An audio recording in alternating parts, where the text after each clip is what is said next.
So I think for those reasons, everyone should start a podcast. But should everyone have a personal brand? That's entirely up to them, because I kind of put them as different perspectives. Now, I'm not going to sound like Stephen Bartlett, but I know a lot of people coming onto our podcast and who are not subscribing but still enjoying the content. If I have one small ask from you, it's please hit the subscribe button. It'll help us a lot. Yeah, so for me, I think the highest leverage thing I have, the two things I get from podcasts, and I'll explain the theory of it, is kind of similar to what you say at the start of it. It's like, one, I just get invited like the smartest people in the world and just learn shit. It's basically free coaching for like an hour, and then the audience gets to listen. Literally. And so the more people subscribe, the better people I can get to subscribe. And the second thing is then like the network and like the relationship you kind of build off of that, because like if someone messages you, like, oh, do you want to meet up for coffee? It's like, bro, I don't want to meet up for coffee. Like, I fucking got shit to do. Yeah. But like if people invite you on the podcast, they're often will come, because there's a value exchange, right? So, and it's productive. So for me, it's great. And I think you mentioned about Dubai in particular. The benefit of also being Dubai, I realised, like, other than the situation at the moment, like, I don't need to fucking go anywhere, because like, everyone comes through Dubai. Like, people from the US come here all the time. And this is exactly why I moved here as well. It's so easy. You know, for a podcast, it makes so much sense, because people from all over the world stop over in Dubai. Either they're going to stop here for 2 days because they're traveling, let's just say from the US to Australia, or they're coming to Dubai to visit, or they're going to Saudi Arabia for a boxing event, but they'll 100% get Dubai in at the same time. So it makes so much sense as someone who wants to network and have a podcast being here, because everyone comes here at some point in the year. We go back to Q4 last year. There were so many things happening in Dubai at that time. You know, there was boxing events, there was concerts, there was so many different events happening that, you know, loads of people were here. It's the greatest place to be for networking, and specifically for a podcast. And also, kind of like we touched upon earlier, like everything is kind of like 30 minutes away, so everything's very, very close. So I think that makes things kind of super, super easy, because even before, I remember kind of like similar probably like you did, I'd go to the US and I'd try and do podcasts with people when I was kind of there, but it's really like time inefficient of like, oh, I'm in Dallas, like I can do one podcast with this guy, like it's kind of not really worth at that point. Whereas here you can just kind of like bang them all kind of back to back. Literally, I mean, it's like when I went to America, right, and I was doing that tour, if I would only go to a state if I had at least 3 or 4 podcasts booked there. You know, there were some potential guests in, for example, Texas, but it might have been one. Now, is it worth going all the way to Texas, which is like a 4-hour flight from Miami or New York, to go for like one podcast? Probably not. But if I've got 4 podcasts there, then yeah, cool. And going back to it here in the city, it's exactly the same. I've got a question for you, just a quick one before we go. I don't mean to do this whole back and forth sort of thing, right? But earlier on, you mentioned about, you know, speaking to your neighbor. Yeah. You've been in Dubai for 4 years now. How have you found it trying to open the doors and conversations with just anyone and everyone, not people that you know on socials? For example, going to speak to your neighbor. How do you find those interactions there? Do you find it happens a lot? Sorry, just a quick one, because we come from the UK where it's, you know, you probably know a lot of people on your road as your neighbours in the UK. What about here? I would say I know more people. I've only lived here for 10, 11 months. I know more people here than I did in my road in the UK. Really? Because people here are much more friendly in general and open to conversation rather than in the UK. Like, it kind of reminds me of like the US. I remember the first time I went to kind of America, and maybe in a while, maybe like 2019, 2020. I remember people being like, oh, I like your hair, I like your coat. I'm like, the fuck do you want? Like, you're going to steal my coat? Like, what do you want? Like, because in the UK, we're not kind of used to people talking to you. If you don't know them. Yeah. But then like, someone says to you, yo, nice coat. yeah, like they're going to fucking rob it, right? It's coming off, bro. Yeah, so like that's like red flags. Whereas here, like everyone's very open, and I find that people are very supportive and just kind of inquisitive, because also the way I kind of see it in Dubai is that if someone lives in Dubai and they live in certain areas, they're going to be a certain caliber of person, which not that everything in life is transactional, but you know it's worth someone kind of speaking to. Yeah, of course. Yeah. If you want to hear something that's a kind of funny story, don't take this in a racist way, is that that means it's going to be racist. No, so I'm going to try and put this as eloquently as I can. That's so, right. I don't get offended. Just say how it is. On the road here, right? There's loads of people who are like Indian, right? Yep. And I'll be like walking down the beach, and like I don't know if it's the guy who works, who's like cleaning the fucking pool. Yeah. So like I'll talk to anyone anyway. But then like sometimes these guys start talking to me. I'm like, I'll have a conversation, and I realise like they're the housekeeper for the fucking dude up there. And then there's the other guy who you're not sure if he's a housekeeper, but then it turns out he's like a billionaire or something random. Yep. So like, that I find is really interesting, because you can't kind of guess people, if you know what I mean. The thing is, the interesting thing about those countries there, you know, India, Pakistan, Bangladesh, you know, what we class as third world countries, right, is the billionaires and the cleaners, they look the same. You can't tell the difference. As really. in, like, you know, the billionaires, they still wear the humble clothing, what they would have when they were worth, you know, £10 basically. And so the cleaners were the exact same thing. So I don't blame you because you really can't tell who's who. I've had situations like that as well where, you're speaking to someone and I'm not going to say I never look down on anyone, but you can kind of gauge an assumption of, okay, who are you sort of thing.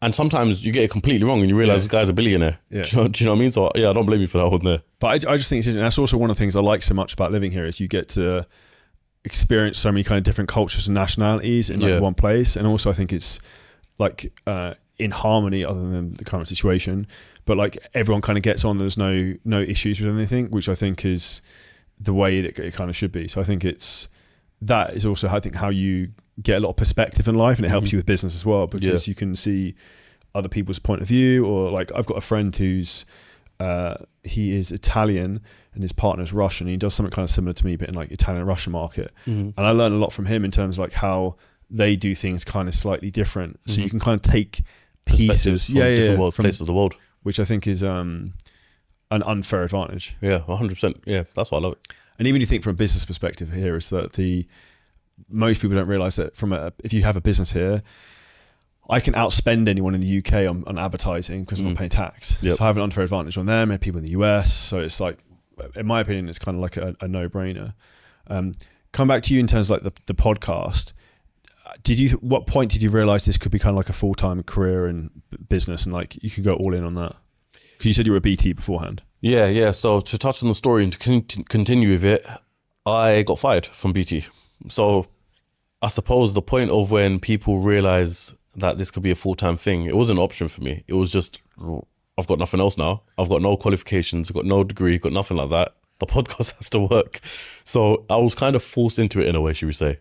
So yeah. Do you ever look back upon that was a blessing in disguise then now? 100%, yeah. Because it forced your hand, right? Yeah. I always look at that because, you can give 50% of your energy to your 9 to 5 and you can give 50% to your energy, to the podcast, and one's going to grow, or probably going to be equal, but you give 100% energy to the podcast, which is what happened to me. I had to force it to happen.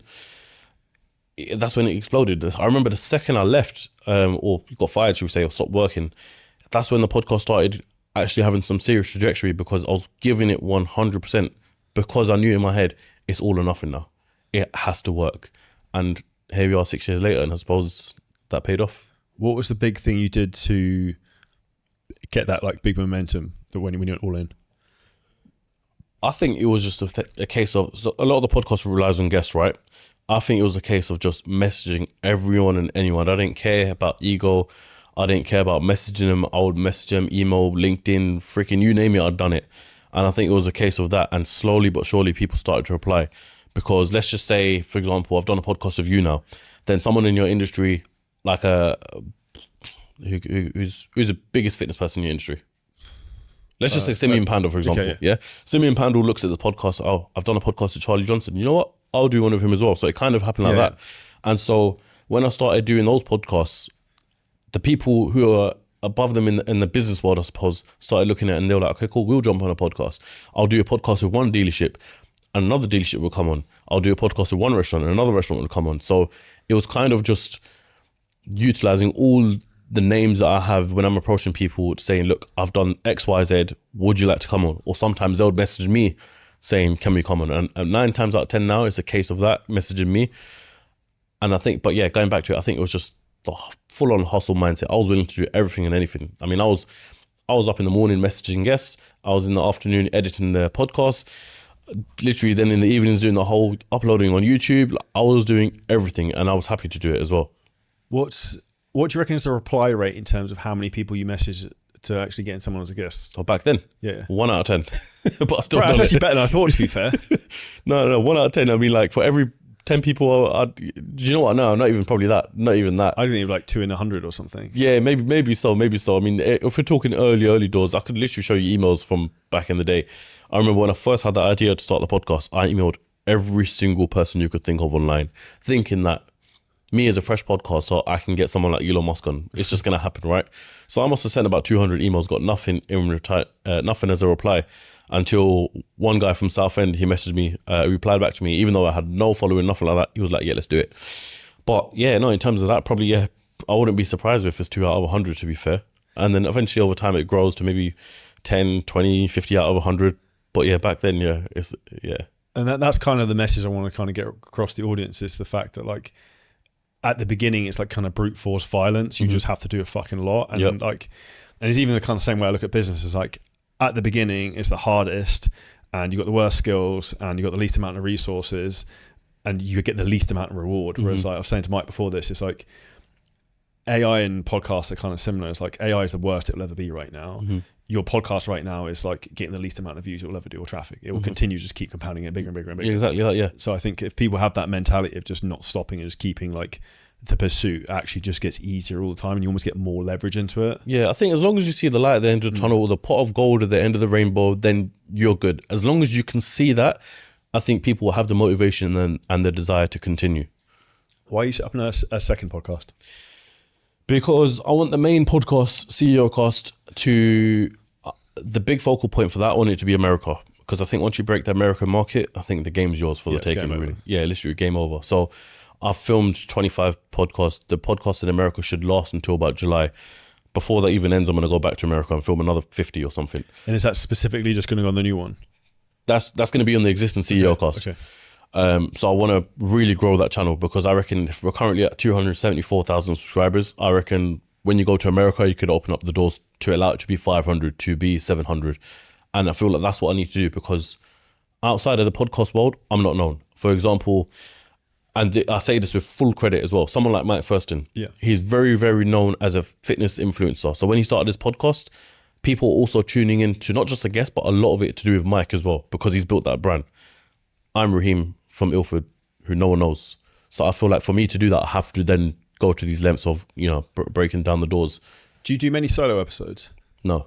So that's, in my opinion, one of the challenges sometimes, because the guest gets put as on the pedestal. So like on ours, we kind of blend in doing like me some solo stuff. It's true, and guests. So then you can kind of, and you also see like Chris Williamson does that kind of more now, does some kind of solo stuff. Yeah, I've thought about it, but then at the same time, I asked myself, what would I talk about? And I suppose the only thing I could really pin it down to, or kind of replicate / be inspired by, something like Candace Owens, where you're talking about, in my case, it will be like the latest business news, for example, or things that are going on in the world that have to do with money and whatever case may be. So maybe it's a good shout, to be fair. I might give it a shout. I might give it a try. Do you think it's getting harder to get attention now than it was 5 years ago when you started it? 6 years ago? Yeah, definitely, for sure. Absolutely. Because nowadays, we were talking about this before the podcast as well, you've got clipping armies who will literally just blow someone up out of nowhere. There's not necessarily any competing with that, unless you already have a strong brand in the first place. My whole opinion on the clipping army is, well, it might be good, but I also think that the harder you rise, the harder you fall as well. And one day when you stop paying your clipping army, you're just going to be back to where you was in the first place. But the fight for the attention is definitely up more than ever before. I mean, back when I started the podcast, if we're talking in just podcast sake, there wasn't many. It was just me and maybe a couple of others. I think Diary CEO was just around it, but other than that, that was it. So there was very good headroom to grow and stuff like that, and very easy ways of getting attention. And when other pages are then seeing my podcast, like all these Instagram meme pages and stuff, they could clip that up because I'm providing all the content. Nowadays, there's 100 different podcasts, there's 100 different streamers, there's 100 different this and that it's hard to pull the attention. But I think that's where YouTube wins over everything else, because I believe fully that when you captivate an audience onto your YouTube channel, that's when they'll stay forever. Going back to the whole idea with the clips and stuff on short form, it's just, you can't even remember the last 10 TikToks that you scrolled, for example. So yeah, attention's the hardest to get. However, I think if you get it in the right way, in a way that's not forcefully fed, then I believe that's a win. I also think with the attention economy, if you want to call that, there's a difference between depth and width. So like if you want to make money and be successful, you only need to have 1,000 diehard fans, really. You're 1,000 people going to buy all your shit all the time. Yeah. Who made that? Someone made that book. Wasn't it Tim Ferriss or something? Maybe. Like, is it called Tribes or something like that? Maybe. Yeah. The whole concept of us just having 1,000 true fans. So, but it's true, because it's like the reality is, okay, if you got I don't know, 5-10K offer or whatever the thing is you sell, you got 1,000 people to keep buying it all the time, then you're kind of golden. I think that's where not all views are kind of created equal as well. I agree with you on the short form thing as well, because I think that's kind of dying off a little bit. I think people get a bit sick of reels and TikToks and that type of stuff. Whereas and with AI coming, that's not coming AI here now, it's going to push more people into like authentic conversation, I think. How long have you been in the social media game for? 2016, 2017, I started dabbling and started pushing it seriously probably from 2018. Okay, so you've been in it for a while. So how do you imagine it to be in the future? Because what you just said that right there, like the curve of it is interesting. So how do you imagine the future of attention and content to be? I think, do you want to know the brutal savage truth? Go on. I think it's just super fucked up. This is going to go fucking wild. So I went for dinner with Ed Lawrence. Have you heard of Ed Lawrence? Yeah. YouTube expert. Yeah. So I went for dinner with him the other week, and we were basically talking, and there's kind of this theory that in basically 10 years, YouTube kind of won't exist, because what's going to happen is it's basically going to be like different AI agents talking to each other. So for example, I'll have a database of information about how to scale online businesses. YouTube's AI agent will plug into my database, maybe pay me some money for some of the information. It will then feed that information into YouTube. You search something, it will then create you a video to then watch based upon my information. So it's almost like you're not even going to make the content. Like the whole thing is going to be like different AI talking to different AI, but we just need kind of knowledge bases. So like they put in loads of patents for stuff like that. So I think where it's going is kind of wild, but that's also where I think there's kind of like an arms race for people who can build a brand as quickly as possible. Because if you're like the top 1%, or like you already have something going for you, you're good. And that's why I say I don't want to listen to this. If you want to do it, you need to go fucking all in. But I suppose this goes back to the saying of what we were talking about earlier on.